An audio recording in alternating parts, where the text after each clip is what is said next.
वाले हैं। और इतिहास में हम लोग आज शुरुआत कर रहे हैं प्राचीन भारत के इतिहास से और उस समय की घटना जो आपके एग्जाम पॉइंट ऑफ व्यू में आपको सबसे ज्यादा क्वेश्चन आते हैं और लोग जानते हुए भी गलती करते हैं। और ये एक तरह से हमारा यहाँ पे ना आज के क्लास में हम लोग धर्म से संबंधित हमारे जो समाज के और भारतीय इतिहास में धर्म से संबंधित भी बहुत सारी चीजें आपको जानकारी मिलेगा। और ये हमारा आज का धर्म जो है धार्मिक आंदोलन कब की घटना ये है 600 ईसा पूर्व की। कब की? 600 ईसा पूर्व की। ठीक है, जिस समय भारत में बौद्ध धर्म और जैन धर्म का क्या हुआ था? विकास हुआ था। बौद्ध धर्म और जैन धर्म का विकास हुआ था। अब बौद्ध धर्म का विकास हुआ, सिंपल सी बात है कि बौद्ध धर्म के प्रवर्तक कौन थे? महात्मा बुद्ध। जैन धर्म के महावीर स्वामी। महावीर स्वामी जो थे जैन धर्म के 24वें तीर्थंकर थे। ध्यान रखिएगा 24वें। ठीक है, लेकिन इनके समय में 600 ईसा पूर्व में जैन धर्म का बहुत ही ज्यादा विकास हुआ था और इसी कारण से इनको वास्तविक संस्थापक का दर्जा दिया जाता है। वास्तविक संस्थापक का दर्जा दिया जाता है। ठीक है, समझ में आ रहा है? आज की कहानी में आपको महात्मा बुद्ध के जन्म, उनका पालन पोषण, उनका ज्ञान की प्राप्ति, वो सारी चीजें के बारे में हम लोग जानकारी लेंगे। ठीक है, तो महात्मा बुद्ध की कहानी पढ़ने जा रहे हैं। महात्मा बुद्ध की जन्म, महात्मा बुद्ध की ज्ञान की प्राप्ति, लालन पालन और ये सारी चीजों के बारे में हम लोग कवर करेंगे। सबसे पहले देख लेते हैं महात्मा बुद्ध के इसका बचपन का नाम क्या था। महात्मा बुद्ध के बचपन का नाम क्या था? तो ध्यान रखिएगा बचपन का नाम, इनका बचपन का नाम क्या था तो देख लेते हैं। बचपन का नाम सिद्धार्थ था। क्या था? सिद्धार्थ था। ठीक है, इनके पिता का नाम क्या था? इनका पिता का नाम, इनके पिता का नाम शुद्धोधन। ठीक है, जो कि शाक्य गणराज्य, ध्यान रखिएगा शाक्य गणराज्य के मुखिया थे। शाक्य गणराज्य के मुखिया थे। ठीक है, इसके अलावा हम लोग देखें माता का नाम, इनके माता का नाम महामाया। क्या नाम था? महामाया था। ठीक है, जो कोलीय गणराज्य की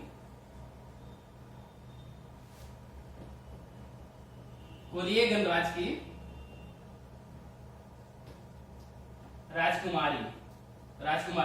ठीक है, नेक्स्ट हम लोग देख लेते हैं मौसी का नाम। मौसी का नाम प्रजापति गौतमी था। क्या था? प्रजापति गौतमी था। ठीक है, इसको मौसी या विमाता भी आप कह सकते हैं।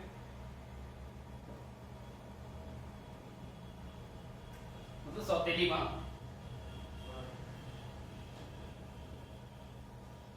पत्नी का नाम, पत्नी का नाम क्या था? यशोधरा।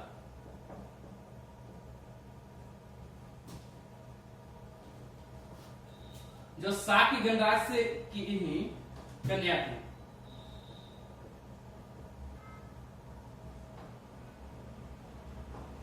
ठीक है, इसके अलावा एक पुत्र का नाम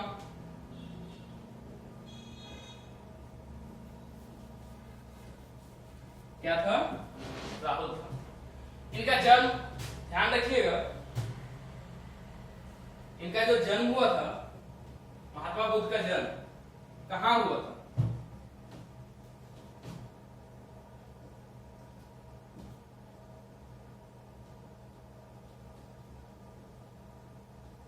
लुम्बिनी वन, गौर कीजिएगा, लुम्बिनी वन में हुआ था। ठीक है, जो शाक्य गणराज्य की राजधानी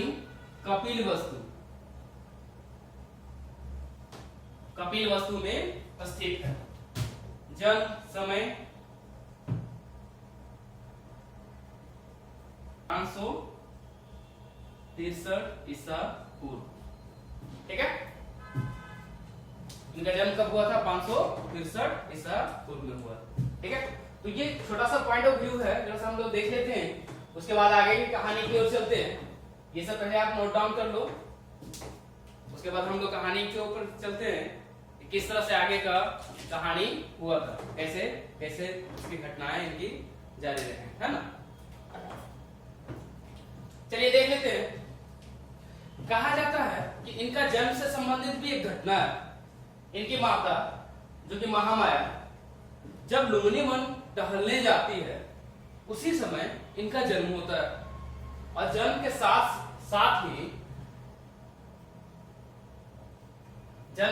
ही 7 कदम उठकर ये चल पड़ते और कहा जाता है कि जहां जहां ये चलते हैं वहां पे कमल का फूल खिल जाता है। क्या खिल जाता है? कमल का फूल खिल जाता है।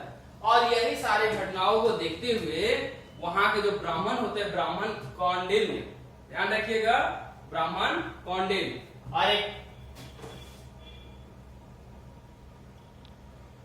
और एक व्यक्ति है जिनका नाम है कालदेव। क्या नाम है?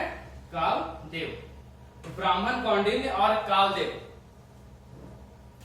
इन घटनाओं के बारे में जब जानते हैं तो यही भविष्यवाणी करते हैं कि यह बालक या तो आगे चलकर क्या बनेगा? चक्रवर्ती सम्राट बनेगा। क्या बनेगा? चक्रवर्ती सम्राट बनेगा, या बहुत बड़ा क्या? सन्यासी। चक्रवर्ती सम्राट बनेगा या बहुत बड़ा सन्यासी बनेगा। ठीक है, तो ऐसे कुछ भविष्यवाणी किया था किसने? कौंडिन्य ने और कालदेव ने। क्लियर है? आगे हम लोग देख लेते हैं। कहा जाता है कि इनके जन्म के 7वें दिन ही मृत्यु हो जाती है। किनकी? महामाया की। महामाया की जैसे ही मृत्यु होगा, शाक्य गणराज्य के जो मुखिया सुधोधन थे उनको हो जाती है चिंता कि अब हमारे बच्चे का लालन पालन कैसे होगा भाई। तो वो क्या करते हैं ना कि महामाया की बहन, जिसके नाम है क्या? प्रजापति गौतमी। महामाया की बहन जिसका नाम है प्रजापति गौतमी, इससे वो क्या कर लेते हैं? विवाह कर लेते हैं।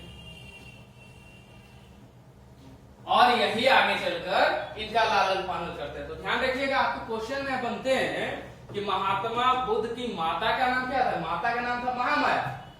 लेकिन क्वेश्चन ये भी आता है कि महात्मा बुद्ध का लालन पालन किसने किया था? तो आपको वहां पे आंसर करना होगा प्रजापति गौतमी। ठीक है, किसने किया था? प्रजापति गौतमी ने। कभी कभी विमाता भी दे देता है, मतलब सौतेली माता। ठीक है, आगे चलकर कहा जाता है कि शुरुआत से ही ऐसा कुछ कहा गया है कहानियों में कि शुरुआत से ही इनको ना बहुत ही शांतित रहने का मन रहता था और ये हमेशा अकेला व्यवहार करते थे। यही सारी चीजों को देखकर सुधोधन जो थे जरा सा कुछ चिंतित रहने लगे और चिंता में ही इन्होंने अपने पुत्र सिद्धार्थ को अस्त्र शस्त्र ये सब का शिक्षा देने के लिए सोचे, क्योंकि ऑलरेडी यहाँ पे क्या हो चुका है? भविष्यवाणी हो चुकी है कि चाहे वो सम्राट बने चाहे सन्यासी, कोई भी पिता चाहेगा ना, जो हम अगर सम्राट है, हम अगर मुखिया है, तो मेरा पुत्र भी क्या बने? सम्राट बने, मुखिया बने, राजा बने। वो चाहेगा कि हम मेरा सन्यासी बने? नहीं ना। तो यहाँ पे अस्त्र शस्त्रों की शिक्षा देने के लिए यहाँ पे बात होती है, लेकिन वहां पे भी उनकी स्थिति वही रहती है जहाँ पे वो शिक्षा लेने जाते हैं। वहां पे भी एक गाछ के नीचे बैठकर वो हमेशा क्या करते रहते हैं? चिंतित अवस्था में बैठे रहते हैं। और यही सब देखकर आगे चलकर जब इनकी उम्र जरा सा आगे बढ़ती है, मात्र 16 वर्ष की अवस्था में, ठीक है, मात्र 16 वर्ष की अवस्था में इनका क्या हो जाता है? विवाह कर दिया जाता है। और ये विवाह किनसे होता है? यशोधरा से। किनसे होता है? यशोधरा से। तो ध्यान रखिएगा, क्वेश्चन में आता है कि कितने वर्ष की अवस्था में सिद्धार्थ का या महात्मा बुद्ध का विवाह हुआ था? ध्यान रखिएगा, 16 वर्ष की अवस्था में। ठीक है, इनका एक पुत्र जन्म होता है जिनका नाम रहता है क्या? राहुल। राहुल नाम पढ़ने का भी कारण बना था। बहुत सारे किताबों में पढ़े होंगे, या मैं बता देता हूं आपको कि ऐसा कुछ कहा गया है कि जब राहुल का जन्म हुआ था तो उस समय पूरा के पूरा शाक्य गणराज्य में बधाइयां बढ़ रही थी। बधाइयां बढ़ रही थी, लोग खुश हो रहे थे, नाच गा रहे थे कि राजकुमार का पुत्र जन्म लिया है। चूंकि राजकुमार थे ना, सिद्धार्थ तो वहां के राजकुमार थे, मुखिया के बेटा राजकुमार हुआ, राजकुमार का पुत्र जन्म हुआ, बधाइयां बधाइयां कर रहे थे। लेकिन जैसा कि इनका नेचर था हमेशा चिंतित रहने का, वो शोर शराबा देखकर उनके मन में यह जागा कि मेरे घर में मेरा पुत्र ना जन्म लेके क्या जन्म लिया है, राहु का जन्म हुआ है। तो लोगों ने सुना कि सिद्धार्थ ने अपना पुत्र का नाम राहुल बोला था, लेकिन यहाँ पे लोगों ने क्या कर दिया, उसी नाम को राहु की जगह राहुल कर दिया, और यही कारण है उनका पुत्र का नाम आगे चल के क्या पड़ गया, राहुल पड़ गया। ठीक है, बात समझ में आ रहा। आगे हम लोग देख लेते हैं कि आगे की घटनाओं में इसके बाद भी आप देखो ना कि पत्नी और पुत्र के जन्म के बाद भी इनका मन जो था चिंतन अवस्था से बाहर नहीं आ पाया। ये अपने राजमहल में ही रहा करते थे। इनके जो पिता थे सुधोधन, वो उनको बाहर की दुनिया देखने नहीं देना चाह रहे थे, क्योंकि अगर बाहर की दुनिया देखे हो सके इसका मन जो है हम बनाना चाह रहे सम्राट, और मन देख के कहीं विचलित हो जाए और वो बन जाए सन्यासी। पिता को डर था कि कहीं सन्यासी ना हो जाए, क्योंकि भविष्यवाणी तो दोनों चीज की हुई है, सम्राट की भी और सन्यासी का भी। ठीक है, तो यहाँ पे एक बार की घटना है कि यहाँ से बाहर लोग गए, मतलब महात्मा बुद्ध बाहर गए अपने महल छोड़कर। एक समय की बात होती है जब यह अपने राजमहल से घूमने के लिए, यानी कि उस अवस्था में जाते हैं जब इनको पिता को लगता है कि अब जो है राजपाट अपने पुत्र को सौंपा जाए, मतलब सुधोधन को लगता है कि अब यह राजपाट जो है अपने पुत्र सिद्धार्थ को सौंप दिया जाए। लेकिन उससे पहले उसको तो ये तो होना चाहिए ना कि कम से कम मेरा कितना बड़ा साम्राज्य है, कितना क्षेत्र में फैला हुआ है, कैसे हमारी जनता है, ये सारी चीजों को सम्राट को जानकारी होना चाहिए। और यही कारण है कि उनको नगर भ्रमण के लिए कहते हैं कि जाओ जरा अपने क्षेत्रों को देखो, अपना एरिया को देखो, किस तरह से वहां पे काम चल रहा है। ठीक है, तो ये क्या करते हैं कि अपना जो घोड़ा होता है जिसका नाम क्या है, कंथक, और सारथी जिसका नाम होता है क्या, चन्ना के साथ में चल पड़ते हैं।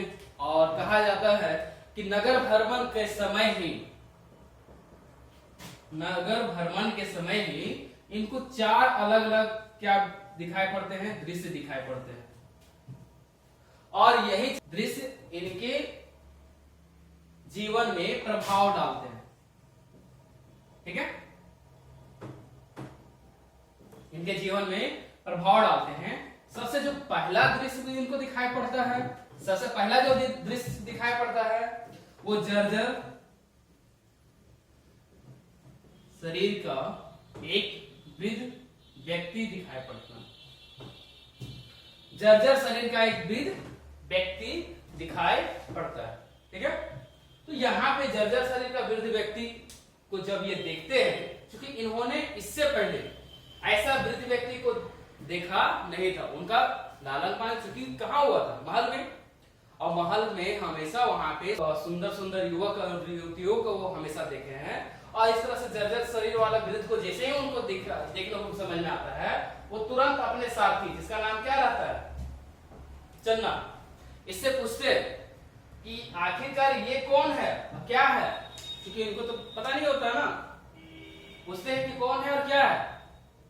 तो चन्ना बताता है कि महाराज कल के डेट में आप भी अगर आने वाले दिनों में वृद्ध होइएगा तो आप भी ऐसा ही दिखिएगा। ठीक है, ये बूढ़ा व्यक्ति जैसा ही आप भी दिखिएगा। दूसरा आगे चल के दृश्य जो इनको दिखाई पड़ता है वो दिखाई पड़ता है क्या, एक रोगग्रस्त व्यक्ति।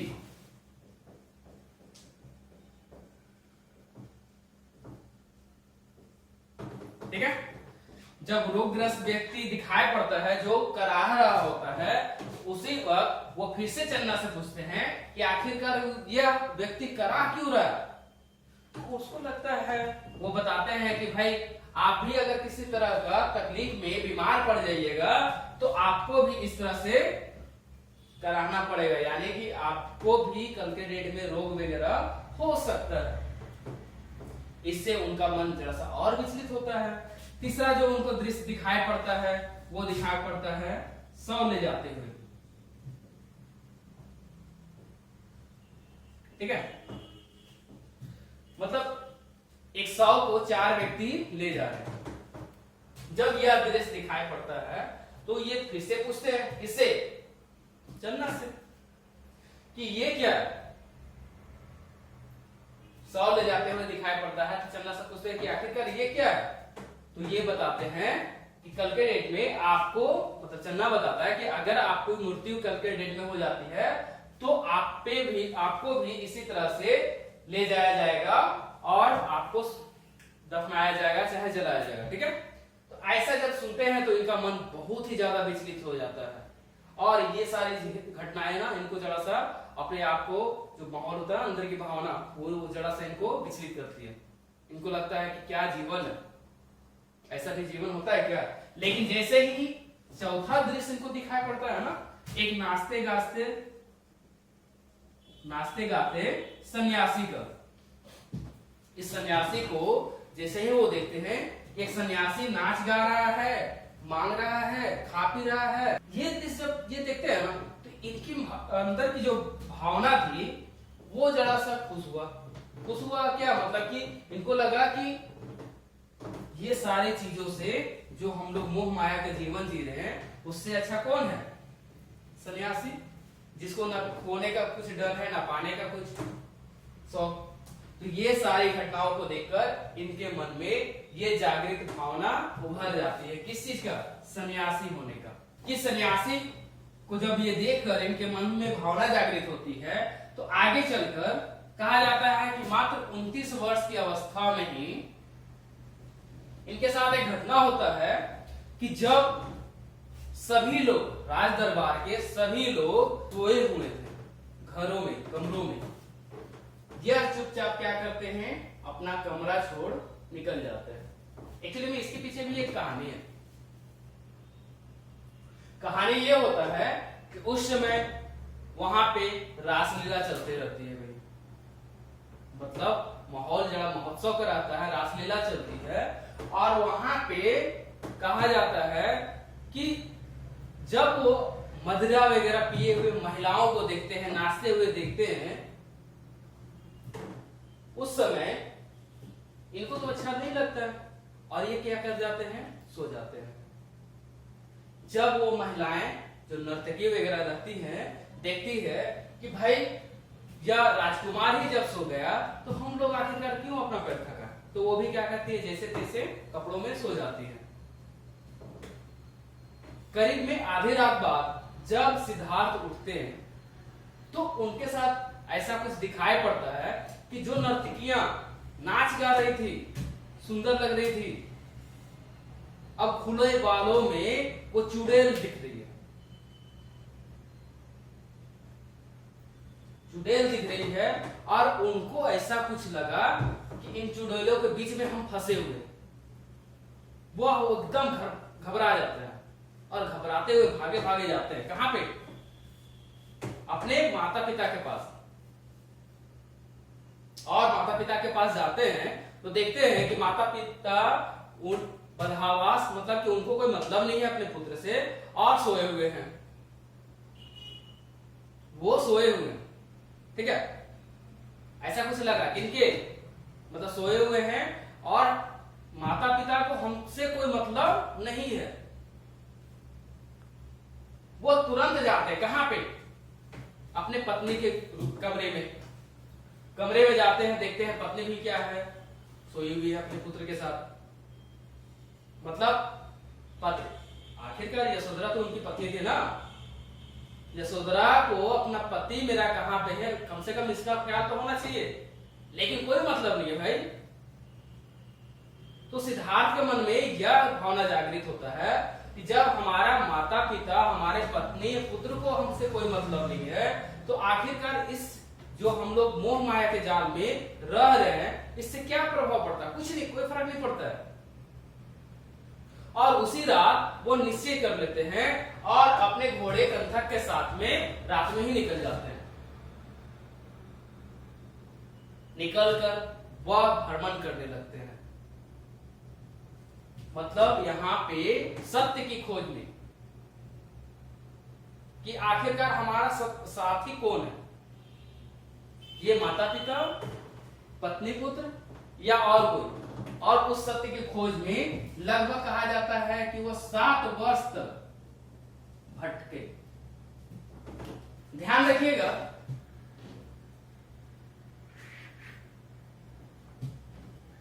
उनतीस वर्ष की अवस्था में जब यह घर त्यागे थे तो बौद्धिक ग्रंथों में इसी घर त्यागने की घटना को, घर त्यागने की घटना को क्या कहा गया? घर त्यागने की घटना को महाभिनिष्क्रमण कहा गया। क्या कहा गया? महाभिनिष्क्रमण कहा गया। ठीक है, आगे चलकर यह जब घर त्यागे और 7 वर्ष तक इधर उधर भटकते रहे तो सबसे पहले घर त्यागने के सबसे पहले ये कहां पहुंचते हैं? ये पहुंचते हैं वैशाली। कहां पहुंचते हैं? और वैशाली में इनको एक संत से मुलाकात होती है और उस संत का नाम होता है क्या? अलार कलाम। क्या नाम होता है? अलार कलाम। ठीक है, अलार कलाम से जब मुलाकात होती है तो ये चाहते हैं कि इस संत से हम कुछ सीखें, कुछ जानने का चेष्टा करें। तो अलार कलाम ने इनको सांख्य दर्शन का शिक्षा दिया था। सांख्य दर्शन का इनको क्या दिया था? शिक्षा दिया था। ठीक है, लेकिन इससे वह असंतुष्ट रहते हैं, मतलब पूरा तरह से इनको संतुष्टि नहीं। और इस तरह से क्वेश्चन आपका बनता है कि महात्मा बुद्ध के प्रथम गुरु कौन थे? तो आपको ध्यान रखना होगा अलार कलाम। ठीक है, लेकिन इससे असंतुष्ट रहते हैं और आगे जाकर ये चले जाते हैं कहां पे? राजगीर में। राजगीर कर लीजिए, राजगृह कर लीजिए। वहां पे इनकी मुलाकात होता है रुद्रक रामपुत से। ठीक है, कहा जाता है रुद्रक रामपुत ने भी इनको दीक्षा दी थी, लेकिन इनकी दीक्षा से भी इनको संतुष्टि नहीं हुई। तो इस तरह से इनके दूसरे जो गुरु बने वो कौन? रुद्रक रामपुत। पहले कौन? अलार कलाम, दूसरे कौन? रुद्रक रामपुत। ठीक है, अंततः यह वहां से चले जाते हैं कहां? कहां चले जाएंगे?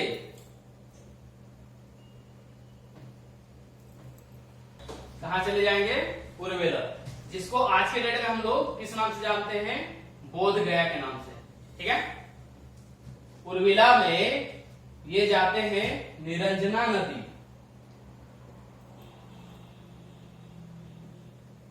और यहां पे इनको दिखाई पड़ते हैं कौन? 5 साधक जो तपस्या में लीन रहते हैं। 5 साधक दिखाई पड़ते हैं जो तपस्या में लीन रहते हैं। ठीक है, तो यहां पे जाकर ये भी क्या करने लगते हैं? तप करने लगते हैं। यहां पे जाकर ये भी तप करने लगते हैं। तप करते समय ही इनका जो शरीर था जर्जर अवस्था में हो गया था, जैसा कि इनका शुरुआत से ही रहन सहन युवराजों वाला था, और जर्जर अवस्था में होने के कारण इनको बहुत कसकर भूख लगा।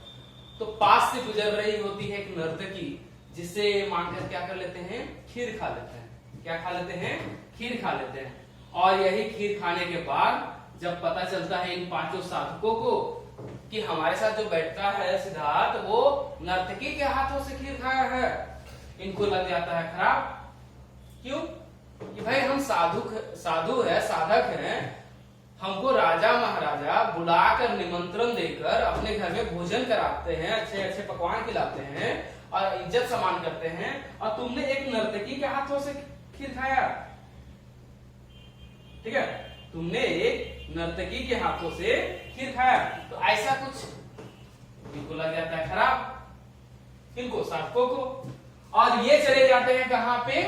और इस तरह से ये 5 साधक चले जाते हैं कहां पे? ऋषि पटना।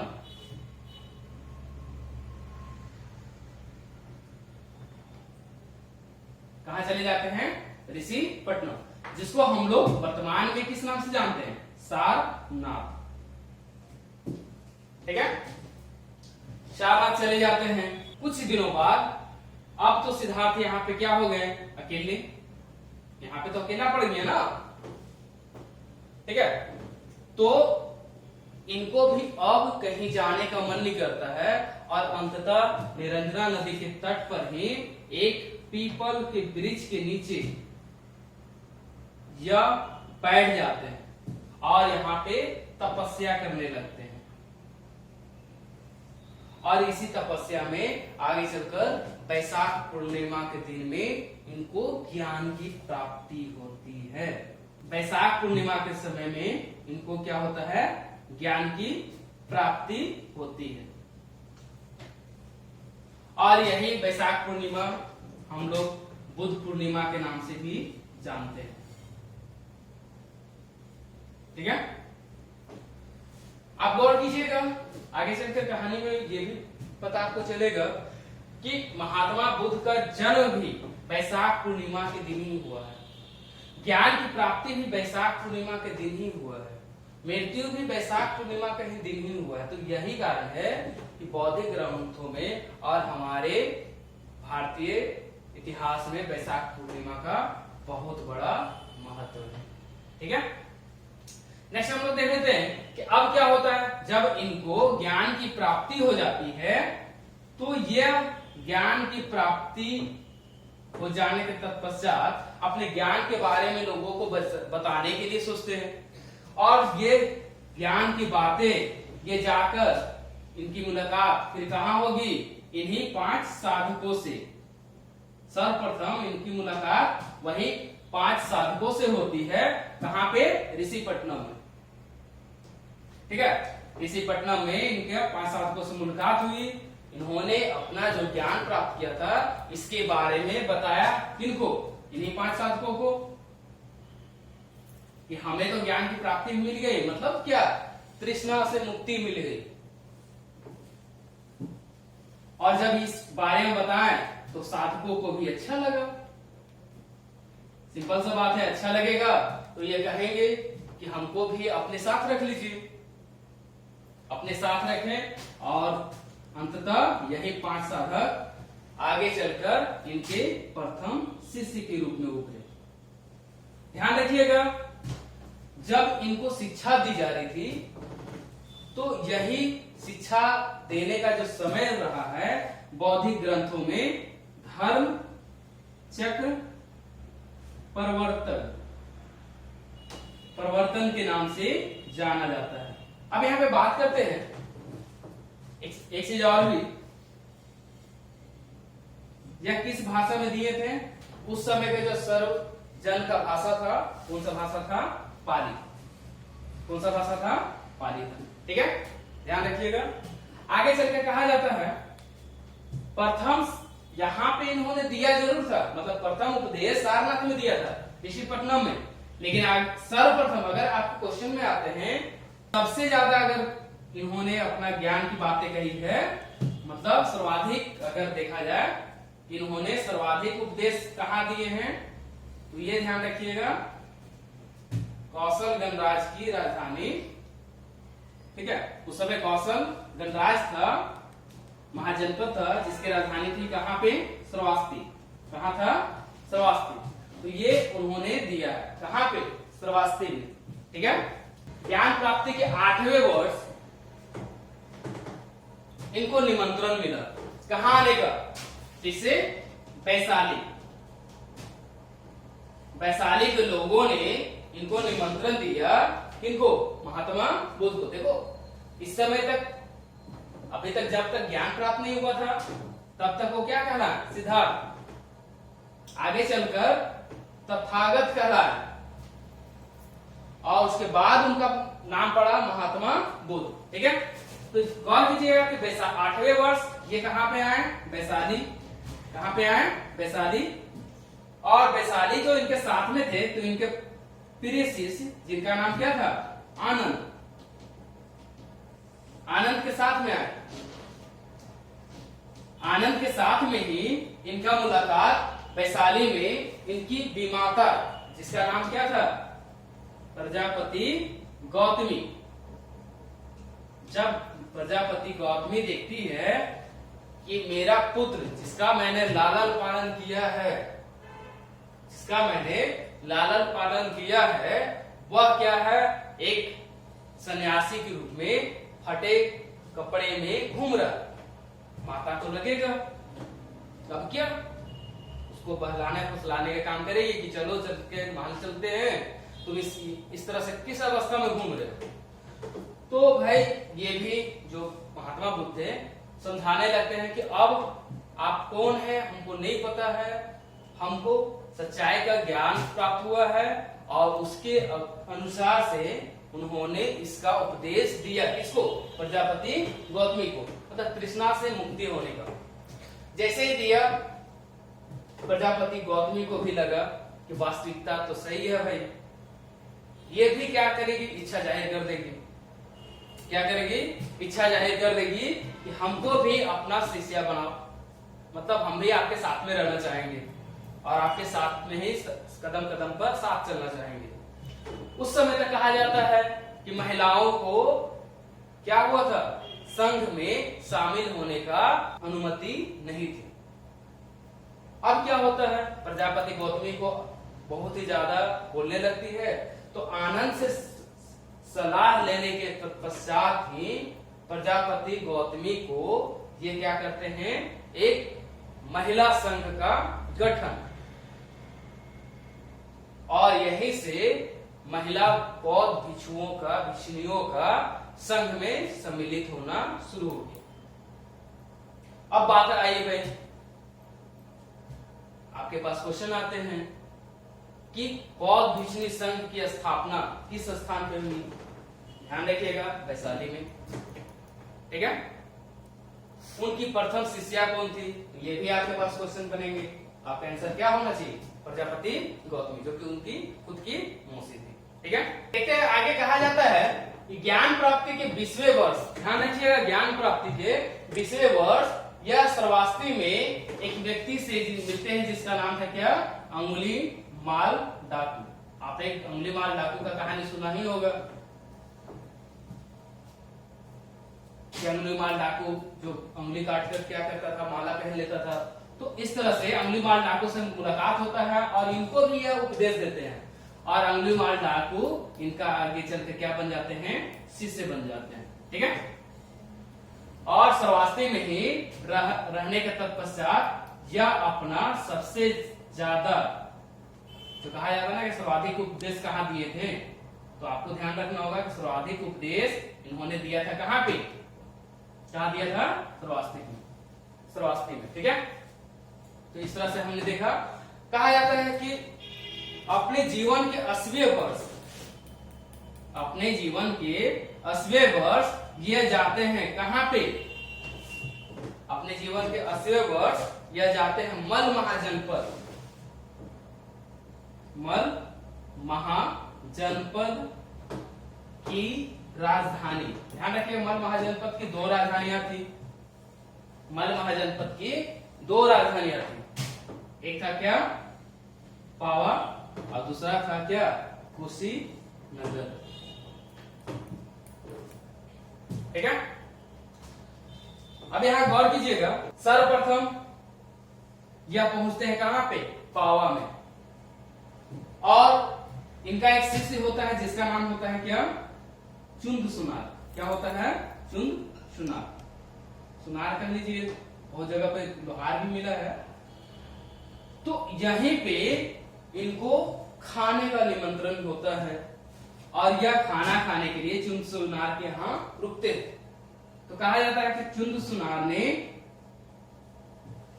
सुकर मोदक, इनके भोजन के साथ में सुकर मोदक खिला दिया था। सुकर मोदक मतलब कि होता है इसे सुअर का मांस, और इसी सुअर का मांस, चूंकि ये शुरू से तो भाई महात्मा रहा है, तो कहीं न कहीं फल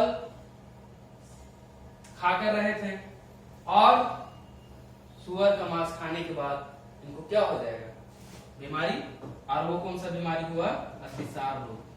कौन सा रोग हुआ था, इसी रोग के कारण आगे चलकर जब ये पहुंचते हैं कहां पे, पावा से आगे चलकर कुशीनगर, तो यहीं पे इनकी क्या हो जाएगी, मृत्यु हो जाएगी, ठीक है। यहीं पे इनकी क्या हो जाएगी, मृत्यु हो जाएगी। कब? 483 ईसा पूर्व में। ये डेट ध्यान रखिएगा। 483 में जब इनकी मृत्यु होगी और इसी मृत्यु की घटना को महापरिनिर्वाण कहा गया है। क्या कहा गया है? बौद्धिक ग्रंथों में महापरिनिर्वाण कहा गया है। ठीक है, क्लियर है? कहा जाता है कि जिस समय इनकी मृत्यु हो रही थी उस समय यह आनंद को बुलाते हैं और कहते हैं कि भाई मेरा कोई उत्तराधिकारी नहीं होगा। मतलब कि महात्मा बुद्ध जो कि इनके प्रवर्तक रहे हैं, कौन सा धर्म का? बौद्ध धर्म का। वो उन्होंने अपने मुख से कहा था आनंद को, अपने शिष्य को, कि मेरा कोई परिवर्तक नहीं होगा। इसका मतलब क्या है? आगे चलकर कोई भी गुरु नहीं होगा। तो बौद्ध धर्म कैसे चलेगा भाई? धर्म को आगे चलाने के लिए कोई व्यक्ति तो चाहिए ना। तो कहा जाता है कि मेरे जो उपदेश है, मेरे जो विनय, हमने जो जहां जहां जो भी कर्म किए हैं और उपदेशों को और जो हमने शिक्षा दीक्षा दी है, यही आगे चलकर तुम्हारा शासक या गुरु बनेगा। और इन्होंने अपना उत्तराधिकारी किसी को घोषित नहीं किया। अंततः इनकी जब मृत्यु हुई तो मृत्यु तत्पश्चात इनके जो शव था, उनको शव को कहा जाता है 8 अलग अलग, जो कि इनके जो सम्राट होते थे उस समय के राजा जो थे ना, इनके शिष्य, उन्होंने इनके शवों को 8 भागों में विभाजित किया और अलग अलग जगहों पर ले जाकर उस शव के टुकड़े के साथ में एक महास्तूप का निर्माण किया। और इस तरह से 8 महास्तूपों का निर्माण हुआ, 8 भागों में बंटने के तत्पश्चात। ठीक है, तो इस तरह से आज महात्मा बुद्ध की कहानी खत्म होती है। आगे हम लोग बौद्ध धर्म के बारे में और भी कुछ चर्चा करेंगे, कुछ जानेंगे कि किस तरह से महात्मा बुद्ध ने जो बौद्ध धर्म के बारे में संगठन बनाया था, अष्टांगिक मार्गों की रचना की थी, अष्टांगिक मार्ग में होते क्या हैं, बौद्ध संगतियों के बारे में चर्चा करेंगे कि आगे चल के किस तरह से हुई। तो ये आपको क्वेश्चन बनते हैं ना, यहाँ पे ध्यान रखना कि कब हुई थी मृत्यु, तो ये सारा अच्छे पार्ट आपको आ जाएगा, है ना। तो चलिए, आज का अगर आपको अच्छा वीडियो लगता है और इसमें अगर आपको एग्जाम में आपको इससे मदद मिलता है, हमें प्लीज आगे के बारे में अगर आपको इस तरह से और भी वीडियो चाहिए, लाइक कीजिए, शेयर कीजिए और हमें कमेंट करके बताएं कि आज का वीडियो आपको कैसा रहा। और ज्यादा से ज्यादा जानकारी के लिए अपने दोस्तों को, अपने फ्रेंड सर्किल को सब्सक्राइब करें और उनको संदेश दें। ठीक है।